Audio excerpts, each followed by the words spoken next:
तो आज की हमारी यह वीडियो कहती है, ये 7 बातें किसी को मत बताना।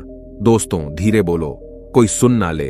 ये बात हम सबके कानों में पड़ी होगी और हमारे मुंह से भी कई बार निकली होगी, लेकिन सोचने की बात यह है कि यह वाक्य कब कब हमारे मुंह से निकलता है और कब कब हमारे कानों में पड़ता है, क्योंकि ऐसे काफी गुप्त राज होते हैं जो हम दूसरों के कानों में पड़ने नहीं देना चाहते। और अक्सर परिवार में अशांति का कारण हम स्वयं ही होते हैं। हम इस बात को देख पाए या भले ना देख पाए, पर यही असली सच है, क्योंकि जाने अनजाने में मूर्खतावश हम खुद ही अपनी वह बातें दूसरों को बता देते हैं जो हमें कभी नहीं बतानी चाहिए, और वही बातें जो जाने अनजाने में हमने किसी दूसरे के सामने बता दी थी, वही हमारे दुख का कारण बन जाता है, वही हमारे झगड़े का कारण बन जाता है, और फिर हम पछतावे के अलावा कुछ नहीं कर पाते। बाद में हमें पछतावा होता है कि मुझे यह बात किसी को बतानी नहीं चाहिए थी। मेरी ही गलती हुई कि मैंने जाने अनजाने में यह बात सभी को बता दी।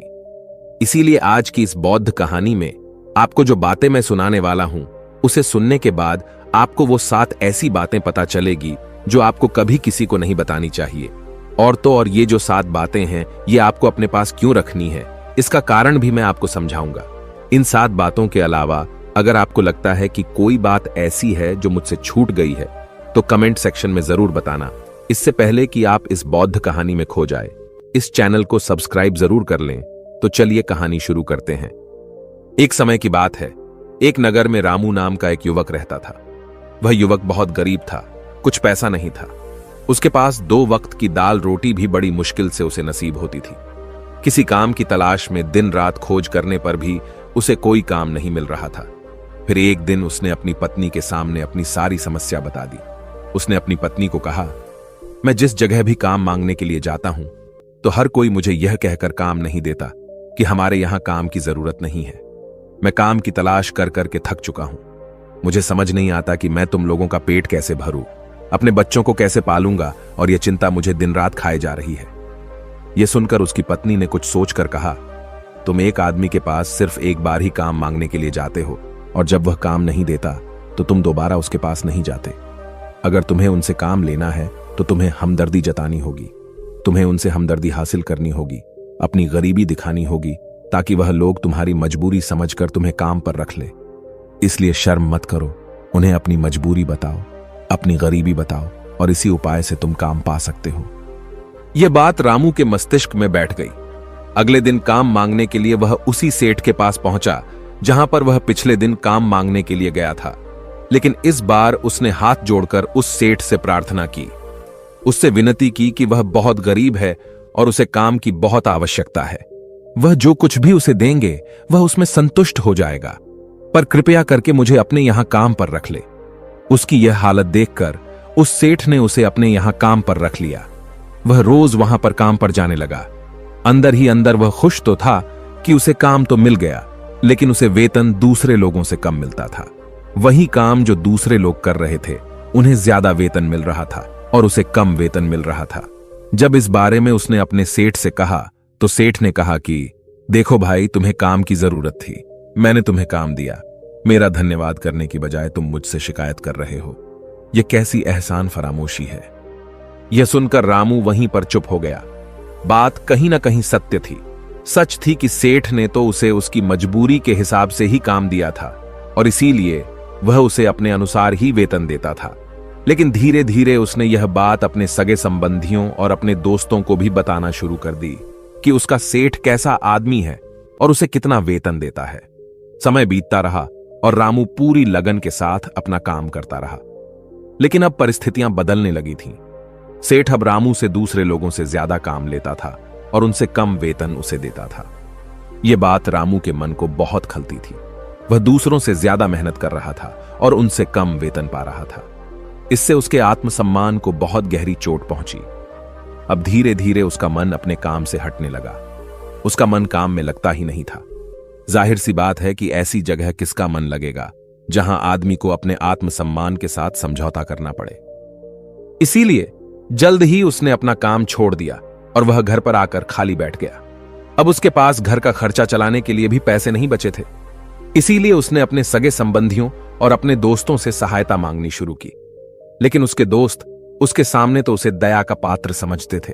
उसे दिलासा देते थे, लेकिन पीछे से उसका मजाक उड़ाते थे। वह कहते थे, कितना बेवकूफ है, सेठ ने इतना काम लिया और बेचारे को पैसे भी नहीं दिए। अरे हम इसको पैसे दे दें तो ये कल हमारा भी पैसा नहीं वापस कर पाएगा। इसकी ऐसी हालत है, काम तो इसके पास कुछ है नहीं, पैसा कहां से लाकर देगा। और इसी वजह से रामू की हालत दिन पर दिन खराब होती जा रही थी। अब वो दिन रात तनाव में रहने लगा। वही दोस्त, वही सगी संबंधी जो उसके अपने होने का दिखावा करते थे, वो उसे दया का पात्र समझ रहे थे। उन्हें उसके ऊपर तरस आ रहा था। सब लोग आकर उसे ज्ञान तो बहुत देते थे, लेकिन कोई सहायता नहीं करता था। और अक्सर ऐसा ही होता है, ज्ञान देने वाले तो बहुत मिल जाते हैं, लेकिन मदद करने वाले, उंगली पकड़कर, हाथ पकड़कर आगे चलाने वाले कितने लोग मिलते हैं। फिर एक दिन उसे पता चला कि पड़ोस वाली गांव में एक बौद्ध भिक्षु आया हुआ है जो बहुत ही ज्ञानी है। रामू इतना तनाव में था कि उसे कोई रास्ता नजर नहीं आ रहा था। इसीलिए जाने अनजाने में वह उस बौद्ध भिक्षु के पास पहुंच जाता है। वहां पहुंचकर वह सीधे उनके पैरों में गिरकर रोने लग जाता है। वह रोते रोते उन्हें अपनी सारी परिस्थिति बताता है। उसे बताता है कि किस तरह उसके सेठ ने उसका फायदा उठाया और उसके सगे संबंधी उसके साथ कैसा व्यवहार रखते हैं। सारी बातें सुनकर बौद्ध भिक्षु ने उसे चुप कराते हुए कहा, बेटा, ये सारी समस्याएं तुम्हारी बुद्धिहीनता, तुम्हारी मूर्खता के कारण उत्पन्न हुई है। अगर तुम्हारे अंदर समझ होती और तुम समझदार होते तो इनमें से एक भी समस्या तुम्हारा मन को दुखी नहीं कर सकती थी। लेकिन तुमने अपने अविवेक के कारण, अपनी मूर्खता के कारण खुद ही अपने रास्ते में कांटे बिछा दिए। परंतु आज मैं तुम्हें 7 ऐसी बातें बताने जा रहा हूं जो भूल कर भी किसी को मत बताना। और इन बातों का अनुसरण करते हुए तुम बाहर से मिलने वाले दुखों को तो दूर कर ही सकते हो जो बेवजह दुनिया की वजह से तुम्हारे अंदर पनपते हैं। पहली बात जो किसी को नहीं बतानी चाहिए वह है अपनी मजबूरी। अपनी मजबूरी का दिखावा करके दूसरों का दया पात्र बनकर उनकी सहायता लेने की गलती कभी मत करना। हो सकता है कि आज वह तुम्हारी मजबूरी देखकर तुम्हारी सहायता कर दे, लेकिन कल वह तुम्हारा फायदा उठाने से भी नहीं चूकेगा। और अगर फायदा भी नहीं उठाया तो दूसरों के सामने तुम्हारा मजाक बनाने में वह आदमी कभी नहीं झुकेगा। इसीलिए कभी भी अपनी मजबूरी का दिखावा मत करो। अगर घर में 2 रोटी है, सूखी रोटी है, तो वहीं खाकर सो जाओ, लेकिन दूसरों को इसके बारे में भनक तक नहीं लगनी चाहिए।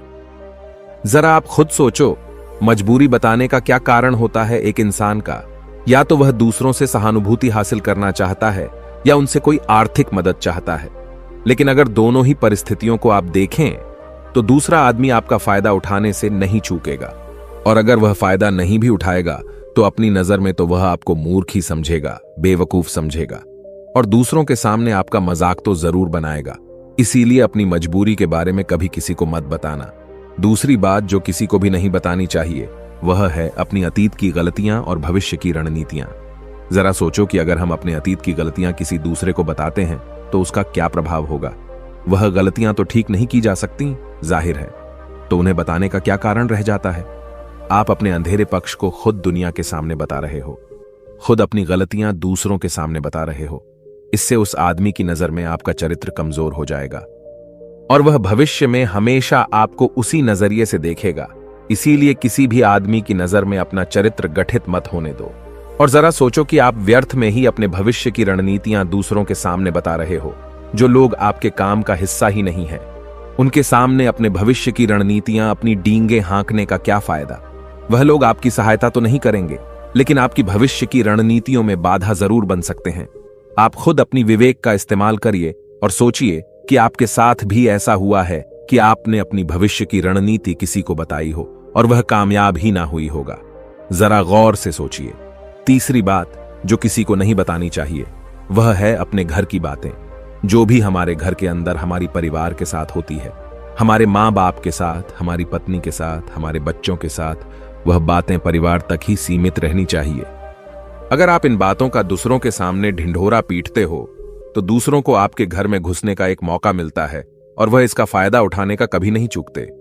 वे आपके परिवार के सदस्यों को आपसे दूर ले जाने की कोशिश करेंगे। अक्सर ऐसा होता है।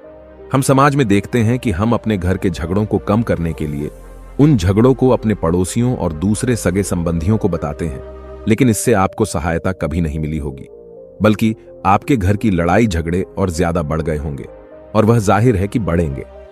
अगर आप अपने माँ बाप की बात दूसरों को बताएंगे तो आपकी माँ बाप को बुरा लगेगा। यही कि हमारा बेटा हमसे बताए बगैर दूसरों को ये बातें बता रहा है। इसीलिए अपने घर की बातें और अपने घर की लड़ाई झगड़े किसी के सामने मत बताना। अगली बात जो मैं आपको बताने जा रहा हूं, जो किसी को नहीं बतानी चाहिए, वह सुनने पर बहुत अजीब लग सकती है, और वो है कि आप अपनी आमदनी किसी को मत बताना। अब अपनी आमदनी ना बताने के पीछे क्या कारण हो सकता है? जरा सोचिए कि आप अपनी आमदनी अपने दोस्तों को बता देते हैं, तो इस हालात में केवल दो बातें हो सकती है। या तो आपकी आमदनी उनसे ज्यादा हो सकती है, या तो फिर आपकी आमदनी उनसे कम हो सकती है।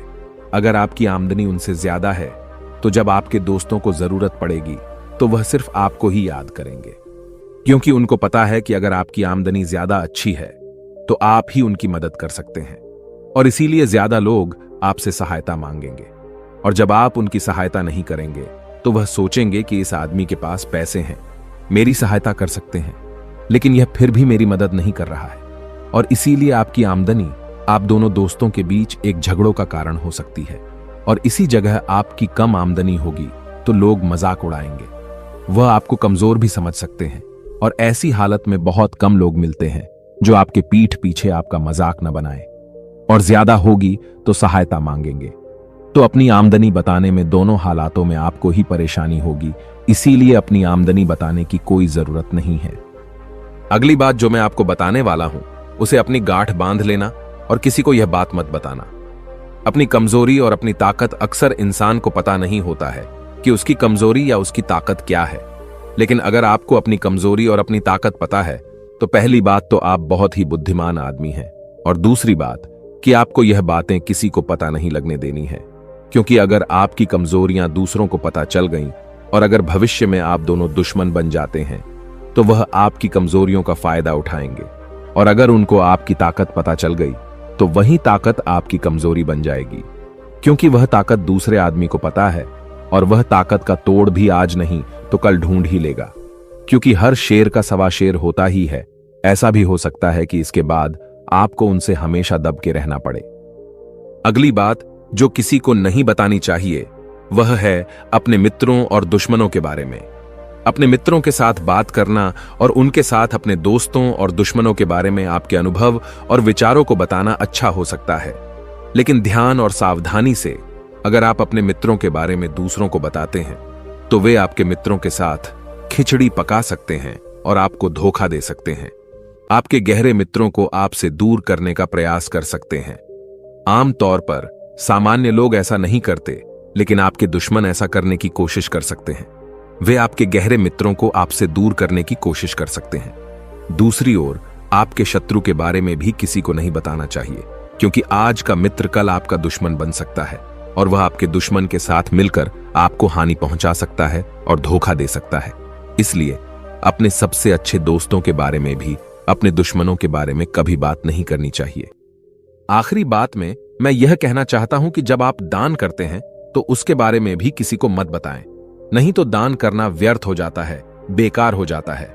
जब आप अपने दान का ढिंढोरा पीटते हैं तो आप यह बता रहे होते हैं कि आप कितने बड़े दानी पुरुष हैं, और यह आपके अंदर एक अहंकार पैदा करेगा। इसीलिए दान जितना गुप्त रूप से किया जाए उतना ही अच्छा होता है, उतना ही फलदायी होता है। ऐसा कहा जाता है कि जब आपका बायां हाथ दान कर रहा हो तो दाएं हाथ को भी ना पता चले कि बायां हाथ दान कर रहा है। बौद्ध भिक्षु ने रामू को जो 7 बातें बताईं, उनमें संसार के सभी सिद्धांत छिपे हुए हैं।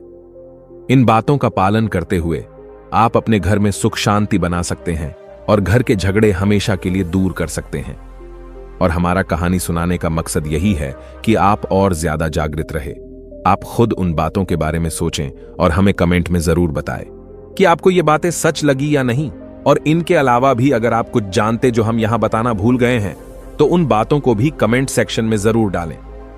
उम्मीद है कि आपको यह वीडियो पसंद आई होगी। इसी के साथ मैं आपका शुक्रिया करता हूं पूरी वीडियो देखने के लिए, और वीडियो को एक लाइक करना मत भूलिएगा।